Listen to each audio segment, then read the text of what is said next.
আর সব সময় ক্ষুধার্ত। প্রতিদিন সে কোনো না কোনো নিরীহ প্রাণীকে মেরে ফেলত। তোর থেকে লাফিয়ে বেরিয়ে এলো সিংহ।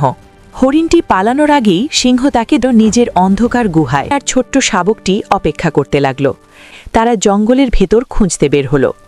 পথে তারা দেখা পেল আমাদের মাকে মেরে ফেলেছে। এই কথা শুনে মাটিতে লুটিয়ে পড়ল। ছোট থেকে লাফ দিয়ে নামলো এক চালাক বানর। আমার একটা বুদ্ধি আছে, বানর, আমরা লোভী সিংহকে ফাঁদে ফেলব। পরদিন সকালে বানর গেল সিংহের গুহায়। হে শক্তিশালী সিংহ, বলল বানর, আমি শিকার করতে পারবে।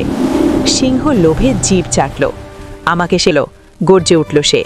বানর তাকে নিয়ে গেল জঙ্গলের গভীরে। ব্যথায় আর ভয়ে গর্জন করতে লাগলো, বাঁচাও, আমাকে বাঁচা। সিংহ বাবা বলল, আমি তোমার স্ত্রীকে মারার জন্য দুঃখিত, আমি কথা দিচ্ছি। গেল।